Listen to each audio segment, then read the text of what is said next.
ఇప్పుడు ఈ కాలర్ సమస్య చెప్పిన వెంటనే జాతక విశ్లేషణ చేసి పరిష్కార మార్గం తెలియజేస్తారు. అలాగే కొంతమంది భవిష్యత్తు ఎలా ఉందని అడుగుతారు. అంటే ఫ్యూచర్ లో వచ్చే సమస్యల గురించి కూడా ముందే ఇలా విశ్లేషణ చేసి ఆ సమస్యలు ఎదుర్కొనడానికి ముందుగానే మీరు పరిష్కార మార్గాలు చెప్తూ ఉంటారా? తప్పకుండా అండి. ఎందుకంటే మన జ్యోతిష్యం ఏం చెప్తానంటే తల్లి గర్భం నుండి బయటకు వచ్చే సమయాన్ని లగ్నం అంటాం. ఆ సమయంలో మనకి ఏంటంటే చక్కగాను 4 గ్రహాలు పాజిటివ్గా పనిచేస్తే 4 నెగిటివ్గా పనిచేస్తే ఒక న్యూట్రల్గా పనిచేస్తుంది. ఇది ఇంతకుముందు కూడా ఒకసారి చెప్తున్నాను. అంటే ఈజీగా అర్థవడానికి ఈ భాష చెప్పాను అనమాట. ఒక లైట్ వెలగాలనుకోండి, ఒక పాజిటివ్ నెగిటివ్ న్యూట్రల్ ఉంటే కానీ ఆ లైట్ వెలగదు. అలాగే మన శరీరంలో మన ఆత్మ సరిగ్గా పనిచేయాలంటే డెఫినెట్గా 9 గ్రహాలు 4 గ్రహాలు పాజిటివ్ 4 నెగిటివ్ ఒక న్యూట్రల్గా ఉండాలన్నమాట. అంచేతంటే ఆ విధంగా ఉన్న వ్యక్తుల్లో పాజిటివ్ ఉన్న గ్రహాలు ఒకవేళ బలహీనపరిస్తే దానికి సంబంధించి మంత్రాన్ని కానీ రత్నాన్ని కానీ ధారణ చేసినప్పుడు డెఫినెట్గా సక్సెస్ అవుతారు. ఇవన్నీ కూడా వివరంగా అపాయింట్మెంట్ తీసుకుంటే మీకు చెప్పడానికి అవకాశం చెప్తాను. ఓకే అండి. విద్య, ఉద్యోగం, విదేశానం, గృహయోగం, భార్యాభర్తల మధ్య మనస్పర్ధలు ఇలా ఎటువంటి సమస్య అయినా సరే మంతా సూర్యనారాయణ శర్మ గారిని నేరుగా సంప్రదించండి. యంత్రము, మంత్రము, రత్నము ద్వారా మీ సమస్యలకు పరిష్కార మార్గాన్ని తెలియజేస్తారు. ఈ మూడింటి కలియకే రాజయోగం. రాజయోగాన్ని తెలుసుకోవాలి, భవిష్యత్తు గురించి తెలుసుకోవాలనుకుంటే ముందుగా వ్యక్తిగత ఫోన్ నెంబర్స్ కి కాల్ చేసి అపాయింట్మెంట్ తీసుకోండి. పర్యటనలు చేస్తున్నారు, పర్యటనలో భాగంగా కలవాలనుకుంటే ముందుగా అపాయింట్మెంట్ తప్పనిసరి. మొదటి 40 మందికి అవకాశం ఉంది కనుక ఈ అవకాశాన్ని ప్రతి ఒక్కరూ సద్వినియోగపరచుకోండి. ఆశాంతం భవిష్యత్తు తెలియజేస్తారు, పరిష్కార మార్గాలు అన్ని కూడా సవివరంగా తెలియజేస్తారు. అపాయింట్మెంట్ తీసుకోండి. వివరాలన్నీ మీరు చెప్తానన్నారు, సరే అంతా బాగానే ఉంది. కానీ ఒకరికున్న సమస్య మరొకరికి ఉండదు. ఎన్నో రకాల జాతక సమస్యలతో వస్తుంటారు. మీరు ఎటువంటి సర్వీసెస్ అందిస్తారో కూడా చెప్తే బాగుంటుంది కదా. డెఫినెట్లీ అండి. ఇక్కడ ఏంటవుతుందంటే ఒక సమస్య అనేది అనుకుంటూ వస్తారండి. మా అబ్బాయికి పెళ్లి కాలేదని మా దగ్గరికి వస్తారండి. అబ్బాయికి పెళ్లి కాలేదని వాళ్ళకి కనబడుతుంది తప్ప ఆ పెళ్లి కాలేదని ముందుకు ఉద్యోగము, పెళ్లి అయిన తర్వాత జరిగే యోగాలు, పెళ్లి ఎందుకు కాలేదు, తర్వాత సంతానం ఏ విధంగా ఉంటుంది, ఇవన్నీ తర్వాత ఇంకే సమస్యలు ఆఫీస్లో ఉన్న తల్లిదండ్రులు కూడా చెప్పని కొన్ని సమస్యలు మనతో వాళ్ళు చెప్తుంటారు పిల్లలమాట. ఇవన్నీ వాళ్ళు ఏమనుకుంటే లేవనుకుని ఒకటి పిల్లడికి పెళ్లి చేస్తే చాలని వాళ్ళు అనుకుంటారు. ఆ పెళ్లి యోగం లేకుండా చేసే ప్రయత్నాలు చేస్తుంటారు అనమాట. సో ఈ విధంగా ఒక వ్యక్తి మన దగ్గరకు వచ్చినప్పుడు విశ్లేషంగా ఆ జాతకం ఏంటి, జీవిత విధానము, జీవితంలో జరిగే ప్రతి మార్పు, జీవితంలో జరిగే ప్రతి యోగము మనకు కనబడుతుందన్నమాట. మనకు అంటే శర్మ గారికి కనబడుతుంది, ఇది అందరికీ కనబడదు. శర్మ గారికి కనబడినప్పుడు అవన్నీ చెప్తారు శర్మ గారి వివరంగా. అంటే శర్మ గారు అంటే నేనే ఇక్కడ చెప్తాం కాబట్టి అదన్నీ తెలుసుకొని అందులో కష్టసుఖాలు తెలుసుకుని అర్థం చేసుకుని దాని తగ్గట్టుగా మన శాస్త్రీయంగా మొదటి నుండి హైందవ సాంప్రదాయంలో కానీ హిందూ సాంప్రదాయంలో మనకు కనబడుతున్న మంత్రశాస్త్రం ఏదే ఉందో ఆ శాస్త్రానికి జ్యోతిష్ శాస్త్రానికి ఉన్న సంబంధాన్ని దృష్టిలో పెట్టుకుని కొన్ని మంత్రాలు చక్కగా చదవమని చెప్తామన్నమాట. మా దగ్గరకు వచ్చిన వాళ్ళందరికీ ఆశీర్వదించి ఆ మంత్రాన్ని ఏ విధంగా చదవాలో చెప్తామన్నమాట.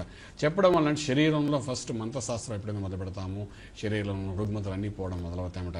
ఎప్పుడైతే పాజిటివ్ ఎనర్జీ రావడం మొదలు పెట్టినో నెగిటివ్ పోతుంది. ఎప్పుడైతే చీకటి వెలుతురు వస్తుందో చీకటి అనేది పోతుంది. ఇది అందరికీ తెలిసిన సత్యమే.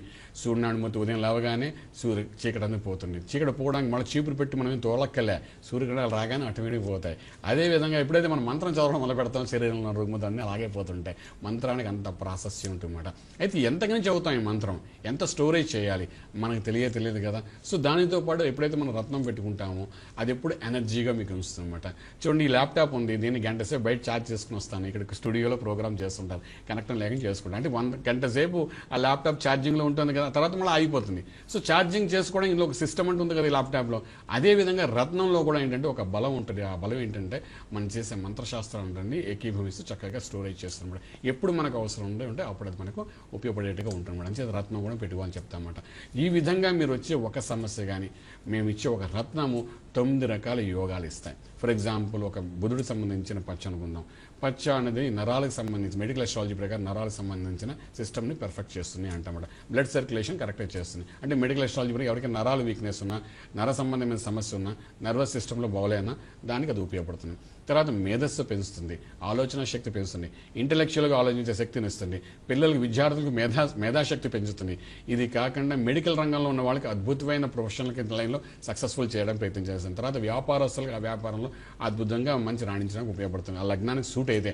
ఈ విధంగా చెప్పుకుంటూ పోతే ఒక్క పచ్చని రత్నం అనేది 9 నుండి 10 రకాల యోగాలు ఇస్తుందన్నమాట. అంటే ఒక రత్నం మేము మీకు చెప్తున్నాము అంటే, సలహా ఇస్తున్నాం అంటే ఇవన్నిటిని దృష్టిలో పెట్టుకుని ఫ్యూచరు, పాస్ట్, ప్రెజెంట్ టెన్స్, జరిగిన సంఘటనలు, జరిగిన పొరపాట్లు ఎందుకు జరిగేవని చూసుకున్న తర్వాత ఒక రత్నాన్ని మీకు విశ్లేషణగా చెప్తామన్నమాట. అంత ఆలోచిస్తే కానీ మీ జాతకం విషయం చెప్తామండి. ఇది మామూలు విషయం కాదు. ఒక జీవితం మనం చదివి చెప్పాలి. మీరు అనుకుంటారు, చాలా మందికి ఆస్ట్రాలజర్స్ దగ్గరికి వెళ్ళినప్పుడు అనుకుంటారు ఏదో 2 పాయింట్ పంతులు గారు చెప్తారు ఎన్ని వెళ్ళిపోదాం అనుకుంటారు. ఇది కాదు జీవితం. మీ జీవితంలో జరిగే మార్పులు తెలుసుకుని ఒక యోగానికి వెళ్ళడం, ఎందుకు పుట్టామా, ఎందుకు బతుకుతున్నామా, ఎందుకు తింటున్నామా, అసలు జీవన విధానం ఎందుకు ఈ విధంగా ఉంది, మన యోగం ఎక్కడ ఉంది, ఆ యోగానికి ఎలా వెళ్ళాలి, మోక్షం ఏ విధంగా సాధన చేయాలి చెప్పే ఆధ్యాత్మిక శాస్త్రమే ఈ జ్యోతిష్ శాస్త్రం అన్నమాట.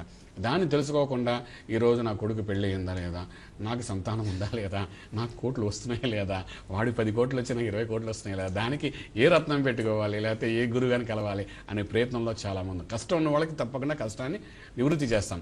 కానీ ఏంటంటే వీటిలో ముఖ్యం ఏంటంటే ఈ రత్నాల ద్వారా కానీ, రాజుల కాలంలో అయితే ఈ జ్యోతిష్ శాస్త్రం రాజుల దగ్గరే ఉండేది, ఎవ్వరు ప్రజల దగ్గరికి వెళ్ళేదే కాదు. రాజు కోసమే ఒక జ్యోతిష్యుడు ఉండేవాడు, రాజు కోసమే ఒక మంత్రి ఉండేవాడు, రాజు ఆస్థానంలో ఉండేవారే తప్ప రాజ్యంలో ఎక్కడ ఉండేవారు కాదు.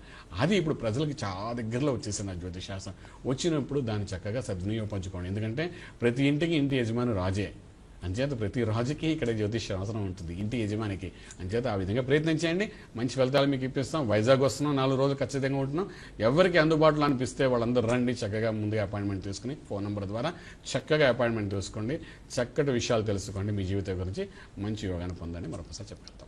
పూర్తి వివరాలకు సంప్రదించండి Shri Vedamata Gayatri Jyothishalayam, Brahmasri Mantha Suryanarayana Sharma, lake view apartment, 4th floor, Chitrapuri colony, Khajaguda, Delhi public school ప్రక్కన, నానక్రామ్గూడ, హైదరాబాద్ 5,08,000. Phone numbers 8855559147, 8855559148, 9963267500, 9396772133.